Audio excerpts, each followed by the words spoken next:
आपने देखी फूफा की शुरुआत NX 500 के साथ। यहाँ पर मैं ले डिलीवरी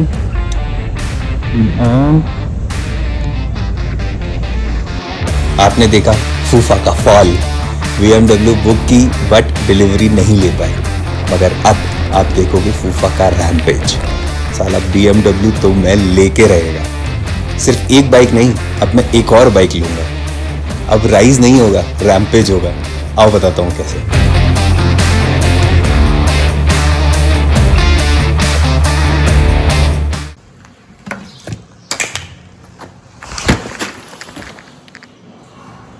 अरे बाप रे, ये देखो, ये अपने बैग में लगा हुआ था भाई। गुड मॉर्निंग एवरीवन, स्वागत है आपका एक और नए व्लॉग में। इट्स योर फेवरेट फूफा हियर। हम हैं भजरारू में। रात भर बारिश हुई है यहाँ पे, अभी थोड़ी देर पहले रुकी है और अब देखो मौसम थोड़ा खिल गया है, तो पहाड़ों को बाय बाय करने का समय आ गया है। तो निकलते हैं भजरारू से और आपको बताते हैं कि कल एक बहुत ही स्पेशल मेल आया अपने पास। थंबनेल देख के आपको पता चल गया होगा, बट आपको पूरी कहानी बताता हूँ, हुआ क्या, कैसे हुआ और आगे का फ्यूचर क्या रहेगा अपनी राइडिंग का इस चीज़ के साथ। चलो बाइक पे चलते हैं। हम चल रहे हैं यहाँ से देहरादून, सीधे 12 घंटे का रास्ता है, तो करीब 500-600 किलोमीटर है। तो रात में पहुँचेंगे। बाइक के ब्रेक पैड्स चेंज कराने हैं बिकॉज वो घिस गए हैं पूरे। एक बार ये व्यू देख लो, बारिश के बाद एकदम ताज़ा स्नो गिरी है ऊपर।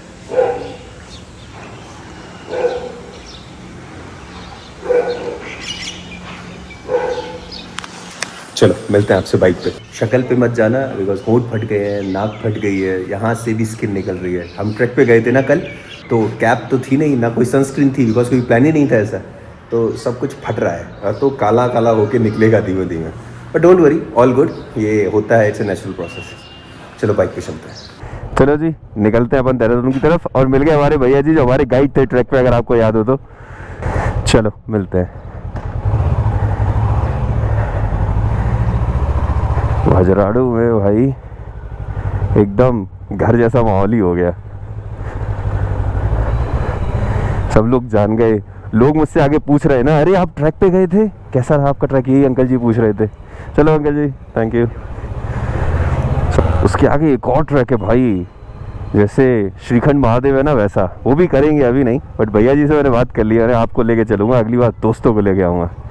आपको बताते हैं कि क्या हुआ है। उससे पहले थोड़ा सा मैं आपको बताना चाहूँगा जो हमारा स्टे था, होटल 360 के बारे में। बहुत ही ब्यूटीफुल स्टे, अच्छा है, लोग अच्छे हैं। अगर आप चाहो तो मैं उसके ओनर का नीचे नंबर डाल दूंगा, आप इस बंदे को फ़ोन कर सकते हो। आप विश्वास नहीं करोगे कि उसने मुझे इतना डिस्काउंट दिया है प्राइसिंग में कि मैंने उससे कहा कि भाई इतना कम नहीं, मैंने उसे ज़्यादा दिए हैं थोड़े से। इतना अच्छे बंदे हैं।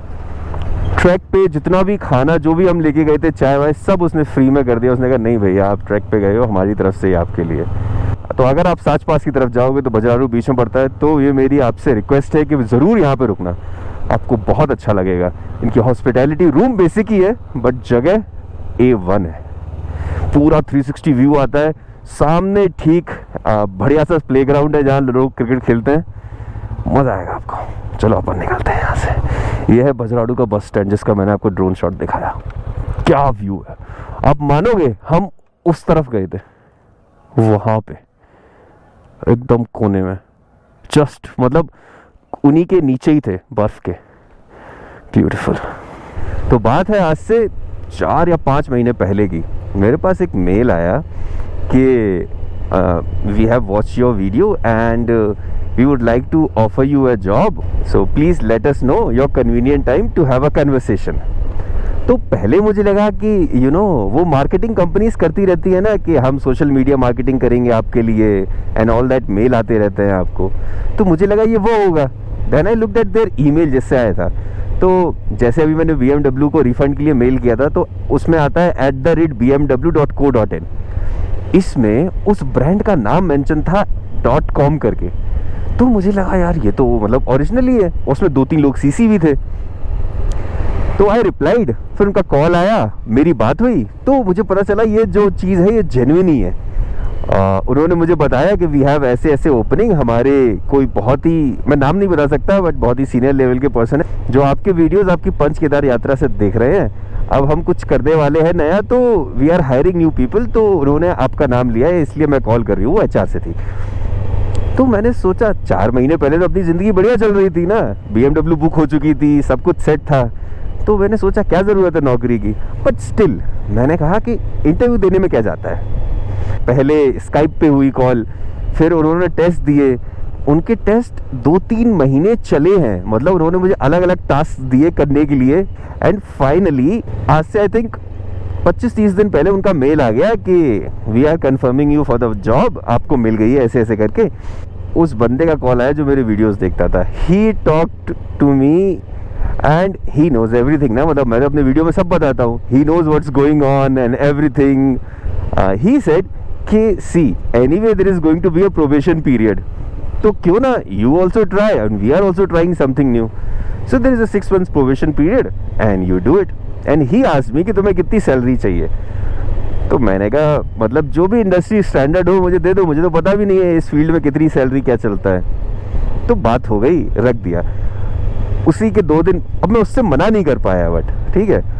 फिर उसी के 2 दिन बाद ये सब सीन हो गया, पापा की तबीयत खराब होना, अपनी NX का नहीं निकलना, बहुत सारी चीज़ें हो गई। तो मैंने सोचा BMW नहीं लेते हैं। उसके आई थिंक 15 दिन बाद, आज से इस ट्रिप से निकलने से जस्ट थोड़ा पहले मेरे पास उनका मेल आया, पूरा ऑफर लेटर आया, उसमें CTC आया।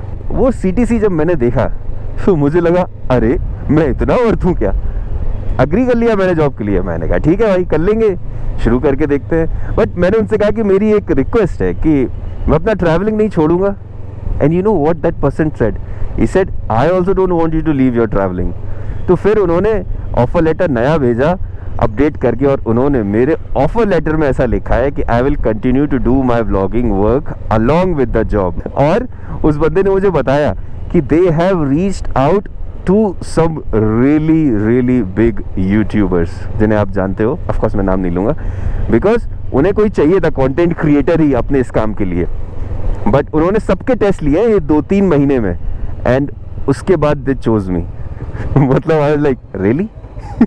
बट या आई गेस तो मतलब एकदम अमेजिंग ही हो गया भाई। तो अपनी नौकरी लग गई है भाई। बट जैसा कि मैंने आपको बताया, चिंता करने की बिल्कुल भी ज़रूरत नहीं है, बिकॉज अपना काम अपने ट्रैवलिंग से ही लिंक्ड रहेगा, अपनी व्लॉगिंग से ही लिंक्ड रहेगा। वो मैं काम क्या करूँगा ये मैं अभी नहीं बता सकता हूँ, बिकॉज अभी क्लैरिटी नहीं है एग्जैक्टली कि मैं कितना आपको बता सकता हूँ, तो वो मैं बाद में बताऊँगा। अभी यहाँ से वापस जाते ही मैं ज्वाइन करूँगा अपनी जॉब को, और फिर आगे और क्लैरिटी मिलेगी क्या क्या करना है, कैसे करना है। पर आपको ये बता सकता हूँ कि आपका फूफा अब मतलब ऐसी जगह जाने वाला है ना जहाँ से मैं अपने पैसे से कभी नहीं जा सकता था, और वहाँ पे राइड भी करूँगा मैं। मतलब ऐसा कभी होता है क्या भाई, एकदम पिक्चर चल रही है भाई। वो खुद कह रहे थे कि हमने कभी कोई ऐसा लिया ही नहीं है जो इस बैकग्राउंड से ना हो। एंड आई वॉज हैप्पी कि ये सब मुझे पहले नहीं बताया, नहीं तो मैं टेंशन में आ जाता। पहले जब उन्होंने मुझे टास्क दिए थे तो आई वाज लाइक होगा तो होगा, नहीं होगा तो कोई बात नहीं, अपने को क्या है, अपन को थोड़ी ना नौकरी करनी है। उस हिसाब से मैं कर रहा था। एंड दे रियली लाइक्ड कि मैंने उनसे कहा कि आप जो सैलरी दोगे I am okay with it, because I have no idea, मुझे ज़्यादा इसमें पढ़ना भी नहीं है, आप डिसाइड कर लो। So they give me the highest scale of that job अपने आप। बस इस कहानी में एक थोड़ा सा ट्विस्ट है कि अपनी लोकेशन पुणे नहीं होगी, अपनी लोकेशन होगी हैदराबाद। हालांकि ऑफिस में रहना नहीं है, बट जब उन्होंने मुझसे पूछा कि तुम्हें कौन सी लोकेशन चाहिए, तो मैंने कहा कि आप डिसाइड करो। मैंने कुछ चुना ही नहीं, मैंने कहा आप डिसाइड करो, आपको जो सही लगे। जब बंदा तुम्हें इतना लीवे दे रहा है भाई, तुम्हें जो करना है करो, तुम्हें top of the line salary भी दे रहा है, तुम्हें राइडिंग के लिए भी अप्रिशिएट कर रहा है, सब कुछ हो रहा है, तो फिर मुझे लगा यार ये अच्छा नहीं लगेगा। उसने मुझे सजेस्ट किया कि हम चाहेंगे कि तुम हैदराबाद में रहो हमारे ऑफिस में ही, तो आपका फूफा आपको लेके जाएगा दुनिया के हर कोने में। कोने से याद आया, अपना ड्रोन कल गिरा था ना, तो उसके साइड से पानी घुस गया था उसके कोने में पूरा। मैंने देखा इतनी बर्फ उसके साइड से घुसी हुई थी, जो उसका फैन होता है उसमें। तो मुझे समझ में नहीं आया क्या करूँ, वो निकाल रहा था, निकल नहीं रही थी।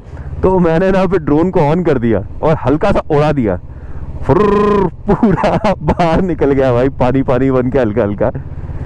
बारिश हो गई है यार यहाँ पे, तो देख रहे हो ज़मीन स्लिपरी हो गई है।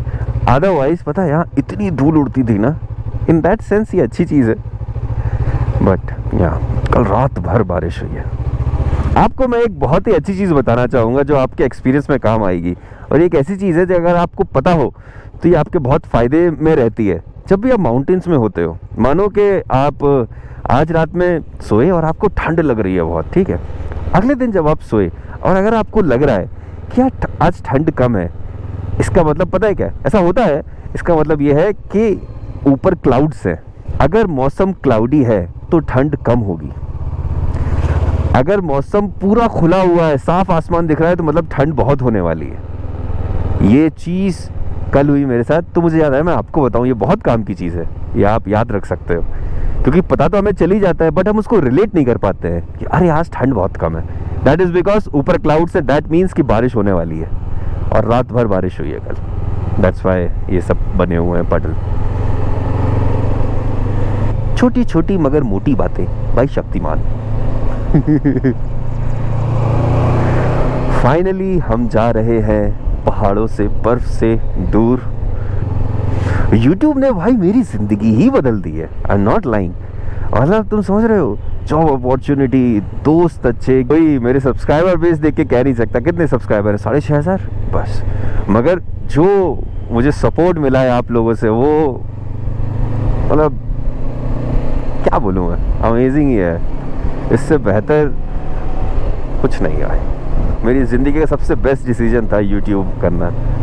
बट अगर कोई पूछे कि तूने 2 साल में कितने सब्सक्राइबर किए, आई विल से 6,500। कहते ओह कोई बात नहीं, करते रहो, होगा। मैं कहूँगा भाई मुझे बहुत मज़ा आ रहा है, तो मैं क्या पता मेरी ज़िंदगी कहाँ से कहाँ पहुँच गई है।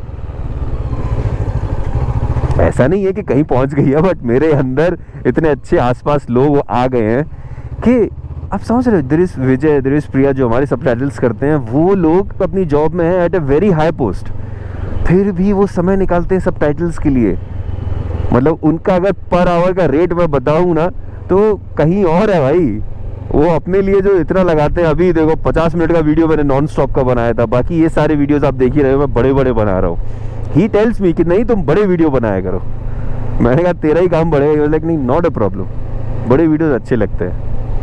इतने अच्छे लोग मिलना, इतने अच्छे लोग मुझे नॉर्मली तो मिले नहीं थे। मुझे तो अपने बेस और दामाद जैसे लौंडे मिले हैं जो चिल करते हैं। ऐसे बेस से याद आया, बेस से मैंने 3,000 रुपये लिए थे और उस बात को 3 महीने हो गए भाई, दिए नहीं अभी तक वापस। बेस तुम ये वीडियो देख रहे हो तो चिंता मत करना, मैं दे दूंगा तुम्हें जल्दी, ठीक है। अगर मैं तुम्हें तुम्हारे पैसे दे दिए तो तुम मेरी दोस्ती किस काम की, है ना। मतलब दूंगा, अभी जल्दी दूंगा। मैं यहाँ भैया से पूछ रहा था, यार बजराड़ू में एक घर दिला दो मुझे, तो कहते हैं अरे भैया आपको घर का क्या करना है, हमारे साथ रहो ना यहीं पे बिंदास। और मैंने कहा अरे नहीं यार, बट आप घर नहीं ले सकते आई थिंक, यहाँ पहाड़ों में सिर्फ लोकली लोग रहते हैं। मैंने उनसे पूछा यहाँ पे जब अपन ट्रैक पे थे तो लोगों ने ऊपर तक भाई अपने खेत बना रखे हैं ट्रैक पे, मतलब काफ़ी ऊपर तक। तो मैंने उससे पूछा, उसने कहा यहाँ पे किसी का कुछ ऐसा है नहीं, कोविड के टाइम पे लोग फ्री थे तो जिसने जितना खोद दिया उतना एरिया उसका हो गया और फेंस कर दी, ये उसका एरिया हो गया। ऐसे लोगों ने अपना अपना बना लिया है, बट बाहर का कोई भी नहीं ना, यहीं के लोग बाहर के अलाउ नहीं करते। अब कहीं चाय पीते हैं और फिर आपसे गपगप करते हैं। एक बार और मैं आप लोगों का धन्यवाद करना चाहूँगा बिकॉज मेरी यूट्यूब जर्नी में आपने बहुत साथ दिया है। मुझे अभी भी याद है जो मैंने वीडियो डाला था ना जिसमें मैंने बताया था कि अपनी BMW नहीं आ रही है, उसमें जो आप लोगों के कमेंट्स आए हैं मैंने सारे पढ़े हैं एंड दे आर वेरी, मतलब कैसे बताऊं, बहुत ही एनकरेजिंग कमेंट्स हैं आप लोगों के। मैंने किसी भी कमेंट पे अभी तक रिप्लाई नहीं किया है, करूँगा मैं रिप्लाई, अभी नहीं करूँगा। जब मेरी BMW की डिलीवरी हो जाएगी ना उसके बाद मैं रिप्लाई करूँगा हर कमेंट को। पढ़े मैंने सारे, मैंने किया नहीं है जानबूझ के, बिकॉज बहुत सैड हो जा रहा है अगर कमेंट करो तो।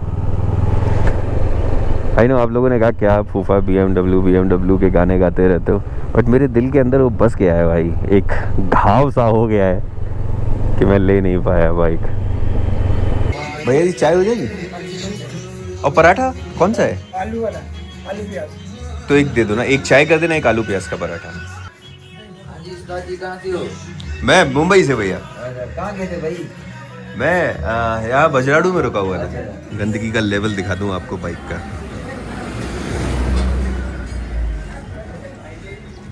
ये साफ किया है मैंने इतना, ये नीचे वाला नहीं कर पाया बिकॉज उसको थोड़ा प्रेशर वॉश लगेगा।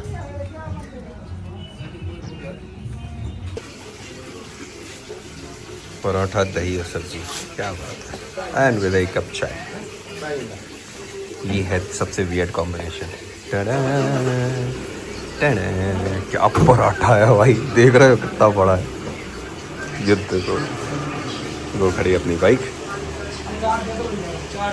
थैंक यू भैया जी।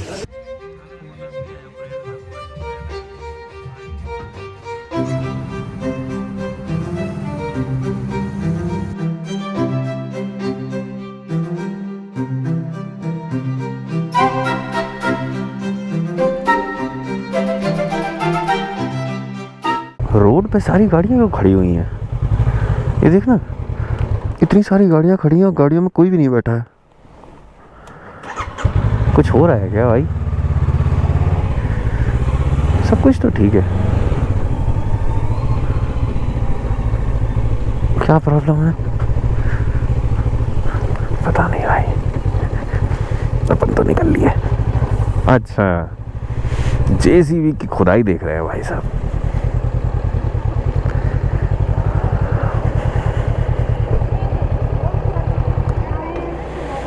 चलो भाई, होने देते हैं, फिर चलेंगे।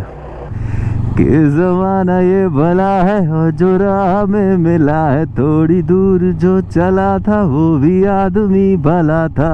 पता था जरा बस खफा था,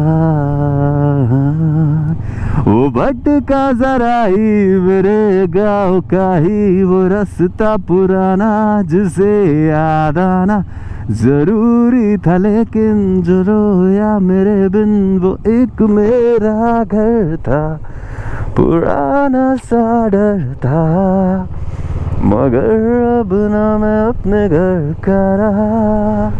सफर का ही था मैं, सफर का रहा, इधर का ही हूँ ना उधर का रहा। सफर का ही था मैं, सफर का रहा मेरा। अभी तक आपको कैसा लगा मैंने जो अपनी स्टोरी बताई आपको? ये मैं आपको बहुत पहले से बताना चाह रहा था कि मेरे पास एक ऑफ़र आया है, बट मैंने सोचा क्या करूँगा बता के, जब लेना ही नहीं है तो जॉब। लोग दिखाई दे रहे हैं, इतने सारे लोग ऊपर चढ़ के जा रहे हैं। ऊपर देवी का मंदिर है और चल रहे हैं नवरात्रे। आओ यार, थोड़ा सा बढ़िया वाला पानी पी लें, फिर निकलते हैं देवी का।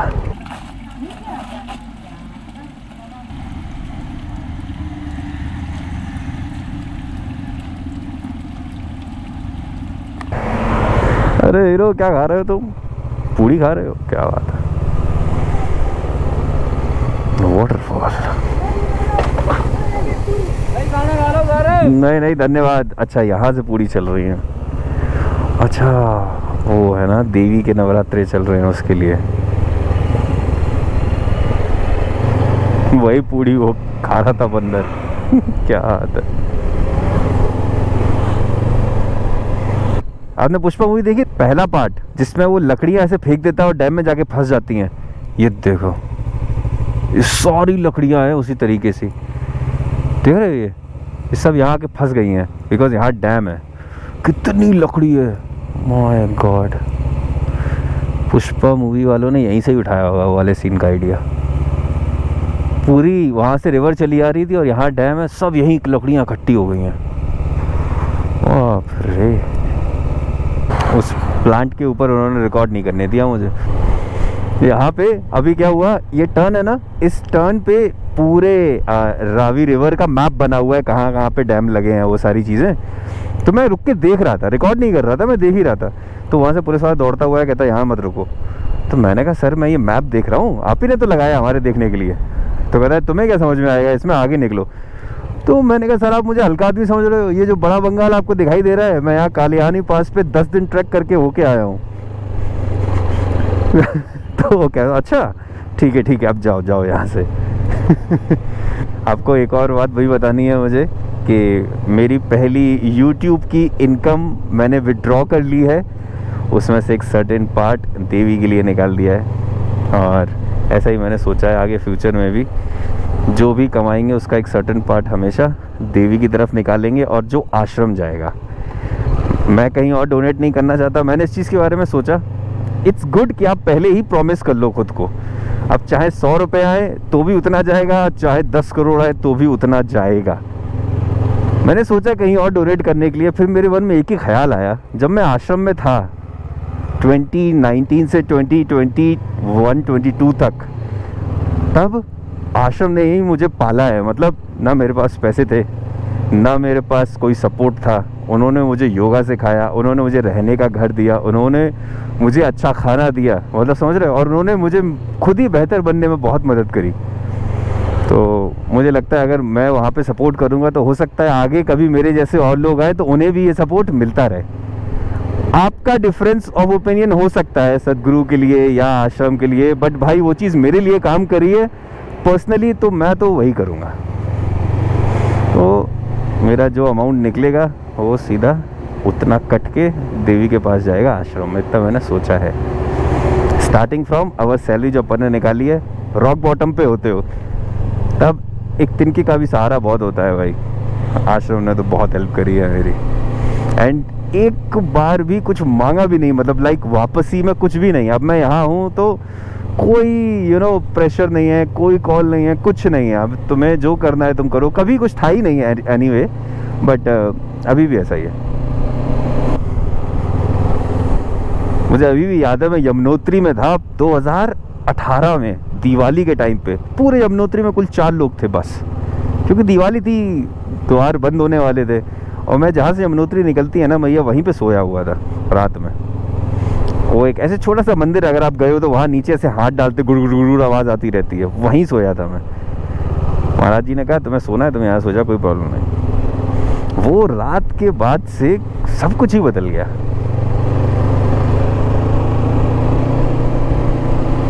हालांकि उस रात नींद नहीं आई थी, बहुत ठंडा था, बट जाने क्या हुआ। चलो आगे चलते हैं, ज़्यादा इन सब बातों में नहीं पड़ते हैं।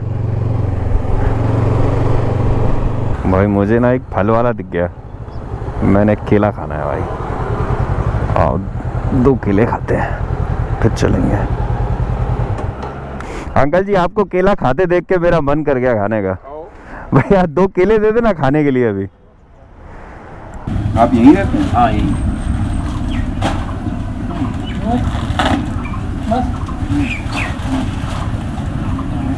हाय एवरीवन, हम पठानकोट पहुंचने वाले हैं और गर्मी बहुत बढ़ रही थी, तो अपन ने अपनी फ्लीस उतार दी है और बढ़िया सी टी शर्ट पहन ली है।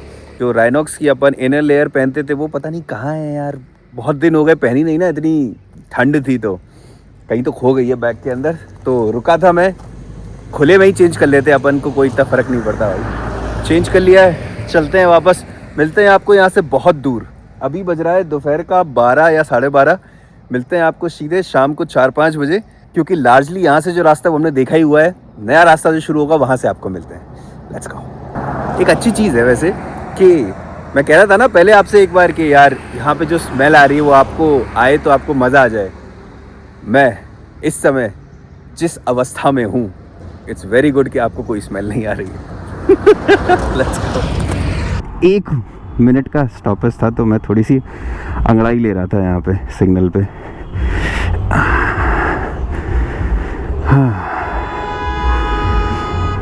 बैठे बैठे बाइक पे गर्मी हो गई तो मैं कहीं रुक नहीं रहा हूँ, सिग्नल पर खड़ा है भाई। 2 मिनट का सिग्नल कौन देता है। हम आ गए हैं मित्रा दा ढाबा पे, यहाँ पे हमें मिलेगी कुल्हड़ चाय। ये देख के मैं रुक गया। शाम के बज गए हैं 4:30 और हमने कवर कर लिए हैं करीब 300 किलोमीटर, और अभी 300 ही और जाना है भाई। रात में 11 बजे पहुँचेंगे। मिलते हैं आपसे चाय पीते हुए। पिछले 2-2.5 घंटे से अपन नॉन स्टॉप चला रहे हैं देहरादून की तरफ, और ब्रेक ही नहीं ले रहे थे, चलाते ही आ रहे थे। और ये चाय मिली है भाई, गुड़ की चाय है। बेस्ट पार्ट पता है क्या होता है इन सब चीज़ों का, कि जब पूरा ग्लास भर के आती है, पूरा ऊपर तक भरी हुई थी, मज़ेदार है, मज़ा। सीधे जाके थकान में लग रही है। आपको अच्छा लगा मेरी खबर सुन के, आपके भाई की जॉब लगी? कमेंट में कॉन्ग्रेचुलेशन हर एक बंदे का चाहिए मेरे को। हरदम तू। ओ भाई चेक इंजन की लाइट जल गई। अबे क्या हो गया भाई, चेक इंजन की light blip blip blip blip कर रही है। यार ये देखना, चेक इंजन वाली लाइट जल रही है। अब मेरे पास चॉइस है, या तो मैं पीछे लुधियाना चला जाऊं जो कि 20 किलोमीटर है, आधे घंटे पहुंच जाऊंगा, या फिर मैं सीधे देहरादून जाऊं यहाँ से 300 किलोमीटर। बट रिस्क है बिकॉज चेक इंजन की लाइट चल रही है यार, और वो पावर भी छोड़ रही है। डिसाइड करना है मुझे क्या करूं। मैं हाईवे पे खड़ा हूं, सोचा था देहरादून जाके ब्रेक पैड भी चेंज करा लेंगे, लुधियाना लग रहा है अपना अगला। Let's see. मैंने सोचा एक नया व्लॉग शुरू करते हैं इसके लिए अलग, बिकॉज पिछला व्लॉग बहुत ही हैप्पी व्लॉग था, ये भसड़ हो गई है, तो भसड़ के लिए एक अलग व्लॉग आपको एक बार दिखाऊं मैं। ये देखो चेक इंजन, ये वहाँ के सर्विस सेंटर का नंबर है। ये देखो चेक इंजन लाइट जल रही है, अभी जल रही है, जब ये आई थी तो ब्लिंक कर रही थी, तो मैंने सर्च किया, दैट इज़ वेरी डेंजरस। मतलब कोई सिलेंडर मिसफायर कर रहा है या तो कुछ फ्यूल कंटामिनेशन है, ऑनलाइन मुझे यही पता चला। तो रिस्क नहीं लेंगे अपन, सीधे चलते हैं बिग विंग में और फिर बाकी बातें करते हैं। Let's go.